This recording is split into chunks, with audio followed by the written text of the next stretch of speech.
You ready?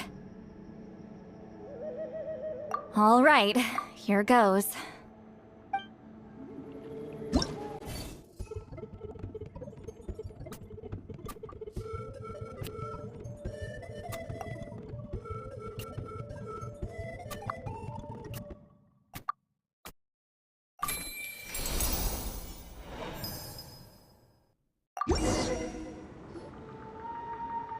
Another image has appeared! This one is a map! A map? Of where? Could it be the Mare Javari? The Mare Javari? The Mare Javari was reduced to a desolate wasteland after that big battle. Or rather, it became known as the Mare Javari after what happened there. The ashes of the monsters and warriors who fought there covered the entire battlefield. Sometimes, bone-chilling cries would be heard from the depths. Other times, the whole region would become engulfed in towering flames, drowning out the cries. That place is full of untold dangers and mysteries. Over the centuries, the finest adventurers have tried to prove themselves by venturing in. Sadly, most ended up perishing there. That lasted up until around 20 or 30 years ago, when strange things started happening. People started speaking of an enormous dark creature the size of a mountain, roaming around inside the Mare Javari. And then, shortly after that, the whole region just completely disappeared. Nobody knows how, but that infamously ominous place just vanished from the face of the world. What? How the heck? I know, right? Anyway, if I'm not mistaken, the place indicated on this map is where it used to be before it disappeared. At the westernmost part of Natlan. It's a very remote location, far away from any of the tribes. There never used to be a settlement there, but there's more people since the Mare Javari disappeared. Anyway, that's just what I've heard. I've never been there myself. This is what age does to you. The older you get, the less adventurous you become. That's just an excuse. Granny's too lazy to take a trip that far away. Hold on a second. There's a spirit approaching the shard and the woven scroll. Oh, Leyla's body is responding again! Quite a strong reaction this time. Does this mean what he was really seeking was the Mare Javari's location? I sense it too. There's a soul nearby. Almost a complete one. This is creeping Paimon out! Seems like the plan is working. So, can we just wake him up now? Not today. You might think bringing a spirit back into its body is like pouring water from one bottle into another, but it's far more complicated than that. I need to borrow a ceremonial sword and make some other preparations. It'll take me about 2 days. But don't worry, now that his spirit's returned, there's just one step left. Let's meet up again in 2 days.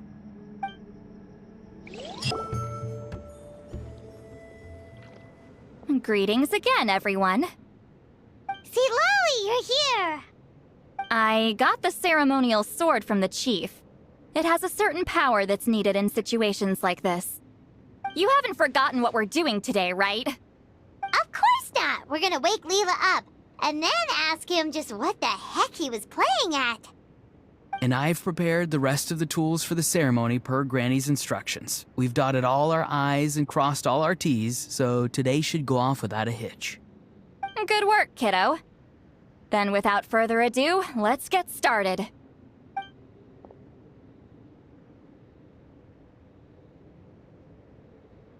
I give offerings from the mystic smoke, the gift of stars on a moonless night, a wreath of dreams in the swirling wind. Glory be to the ruler of death. Fade, fade, fade. Thrice uttered and thrice repeated. Whoa! Is this one of her magic spells? This whole place suddenly got cold. What's happening? Keep your your voice down.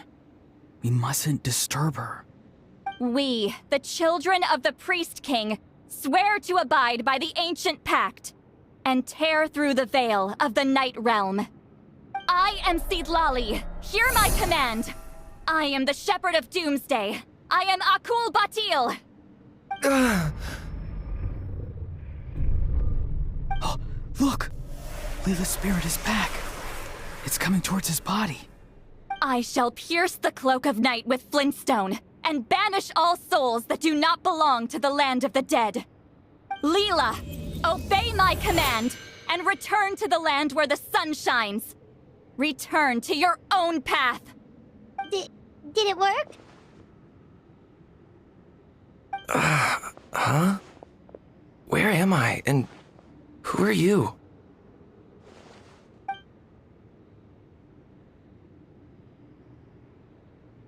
Whoa!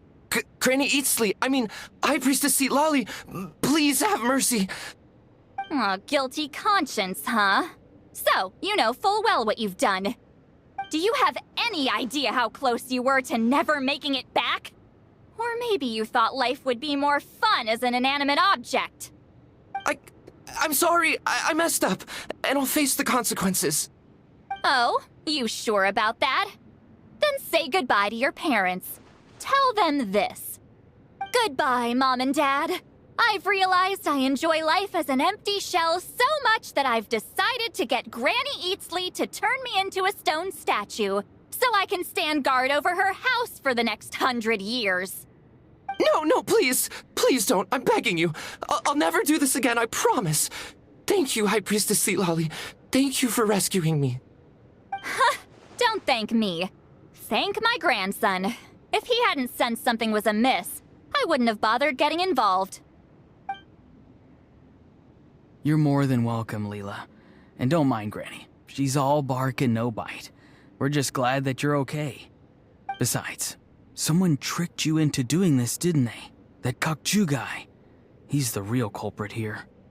No, Mr. Kokachu had nothing to do with it. It was all my doing. Huh? Well, I mean, he suggested the method of using a powerful spirit relic as a medium, but it was my decision to go through with it.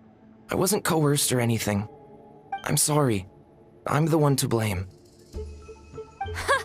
The brainwashing is strong with this one. So did Kokachu provide the relic? He did. He said it was a treasure related to the Mare Javari. Right, so that proves it. He was using you. He coaxed you into doing the clairvoyance for him.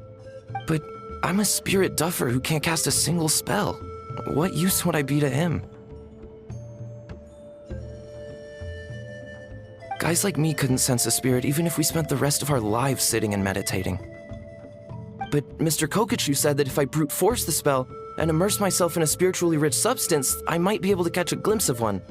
It seemed like my only option. Still, brute forcing a spell when you're a spirit duffer is like forcing yourself to run a marathon without any legs. If it wasn't for Sidlali, you'd have been lost forever. I know, I'm sorry. It's just...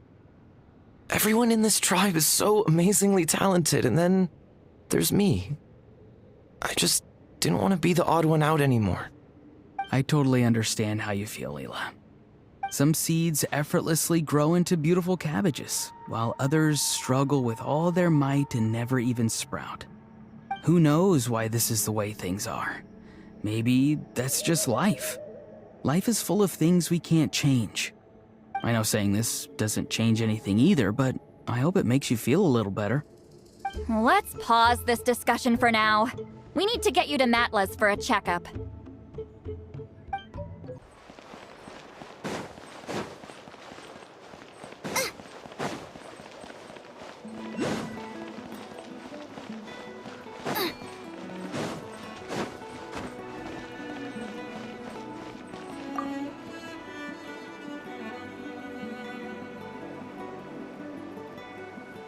Okay, looking good.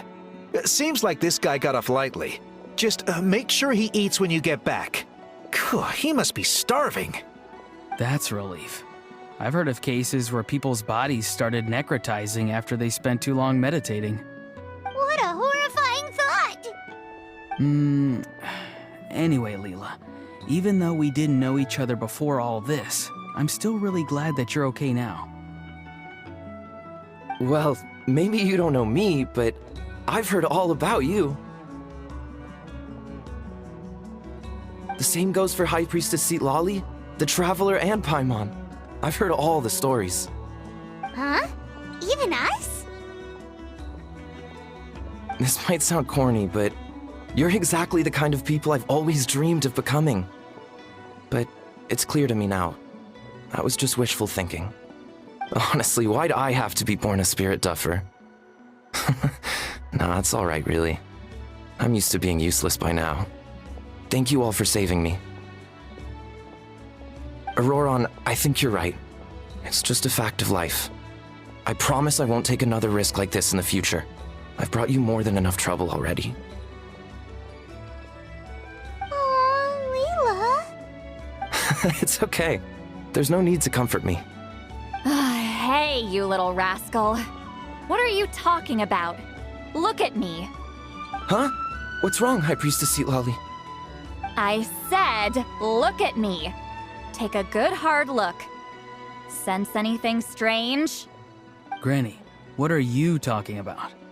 What do you think, Traveler? Another case of happy to help written on someone's face?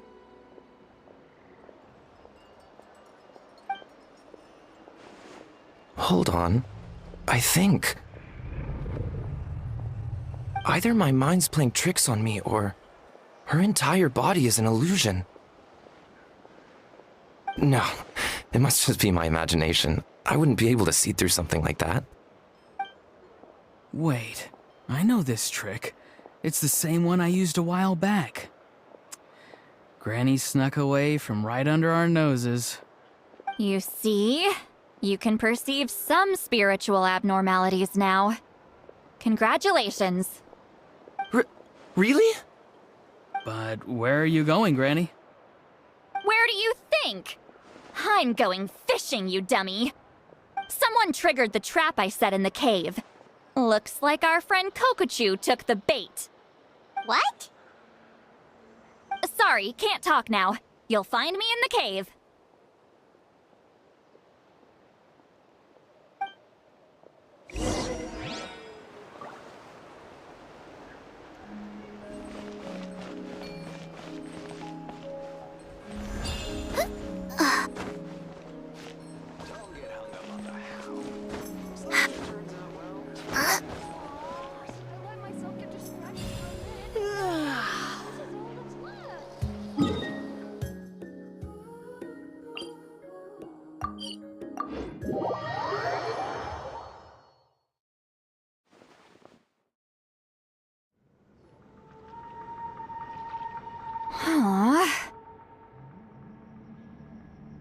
Don't believe it. He got away. Oh, this is terrible. Why'd I have to go and act so cocky about it? I'm gonna look like such a fool. This Kokochu must be a real escape artist or something. But I can't tell them that. I'll have to think of something else. Citlali, did you get him? Given that she's the only person here, I'm guessing no. I thought I'd let him go, for now. But I left a mark on him. So if he comes around here again, I'll be able to track his every move. Oh, so Granny had only pretended to leave the cave, when in fact she'd set up a whole trap for him and was lying in wait. Ah, so just like how you caught Auroron! But how did you know Kokochu would come here? Because I planted the bait here. The Mare Javari map and the bow shard. Left them both on the table. I had a feeling those were what he was truly after. And sure enough, my trap was triggered just moments after we left. So you really did set up traps here after all, huh? Of course. It's just that they'd never do anything to either of you. See? What did I tell you?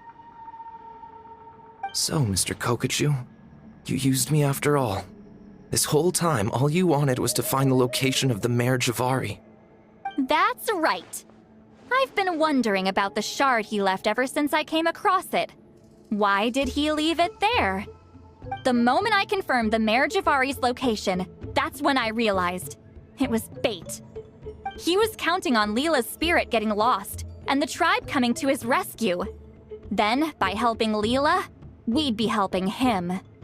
Oh, so he was fishing too! It was all a ploy to lure in an actual clairvoyant who could look into the shard for him. Yep. And somebody fell for it, hook, line, and sinker. I'm sorry. I took the bait. But so did Granny. Ugh, the nerve!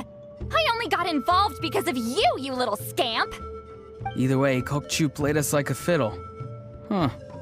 He managed to accomplish his goals without taking any of the risk himself. Pretty sneaky.